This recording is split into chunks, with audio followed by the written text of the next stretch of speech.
Ya. Bien, Acción. no sé, Carmesita, para allá salimos los dos. ¿Sí? Mi señor. Bien, señor Hugo Díaz, mi nombre es Junior Luis Márquez Arévalo. Yo soy estudiante del 10º ciclo de la carrera de Ciencias Administrativas de la Universidad Nacional Mayor de San Marcos. Bien, como usted conoce, San Marcos es una universidad con amplia trayectoria, ¿no?, en el país. Incluso es mucho más antigua que el nacimiento de la República de nuestro país, y por ende ha estado indicando el camino que nuestro país debería seguir. Pero como universidad pública y sobre todo universidad mayor, es considerada a nivel internacional una de las primeras universidades públicas del país. Pero a nivel general de universidades no solamente existe oferta pública, sino también oferta privada, ¿no? Y se podría decir que la universidad pública es el medio por el cual gran parte de la población puede acceder a mejores ofertas educativas y reducir al menos esa brecha social de desigualdad que existe entre personas que pueden acceder a educación y personas que no pueden acceder a educación. Ante esto, o sea, ¿qué nos mencionaría usted? ¿Cuáles son las perspectivas a futuro que usted encuentra en la educación superior universitaria al 2030? Bueno, como lo ha señalado, en realidad el crecimiento de la oferta universitaria en las 3 últimas décadas, digamos, ha sido impresionante, un poco por la facilidad que dieron algunas leyes como la promoción de la inversión privada en educación, ¿no? En la cual se abrió la puerta a muchas instituciones que no tenían los estándares mínimos para poder funcionar, ¿no?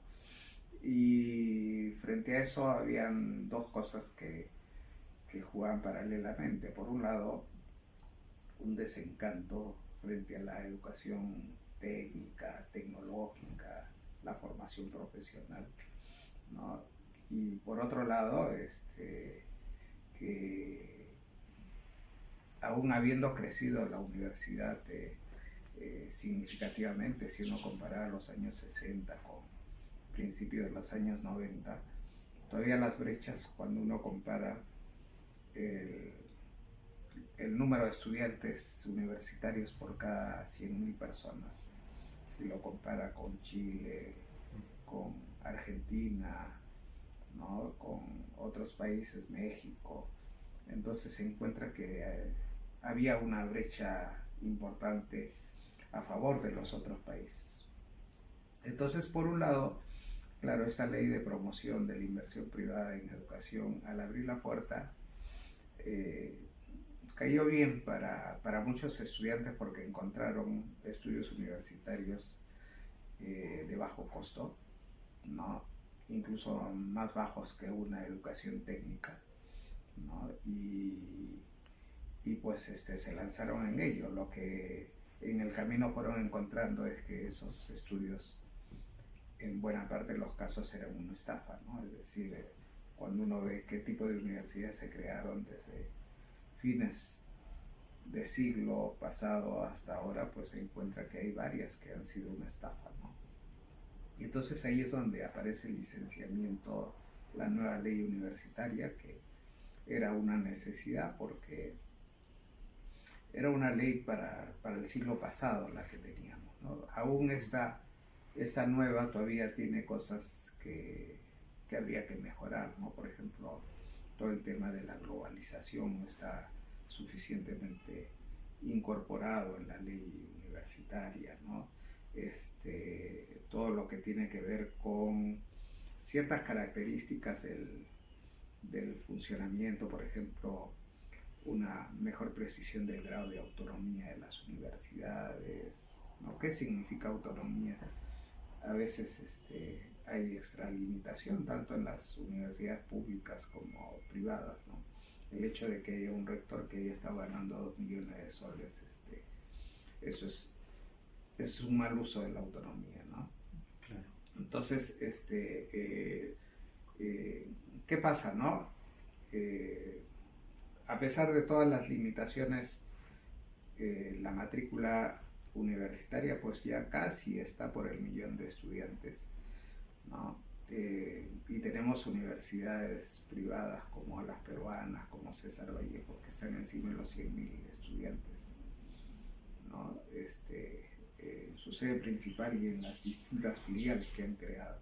Pero aún así todavía los indicadores que tenemos comparados, por ejemplo, con la OCDE son deficitarios para el país, ¿no?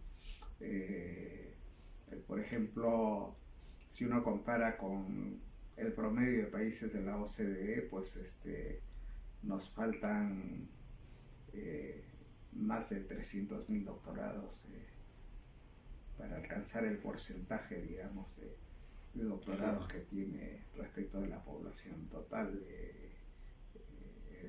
la OCDE, ¿no? Entonces, creo que, ¿cuál es la perspectiva, no? Yo creo que si realmente tenemos la voluntad de hacer bien las cosas, hay que hacer que la SUNEDU se fortalezca, que el licenciamiento cobre fuerza, que hay que incentivar a las universidades a sistemas de acreditación periódica.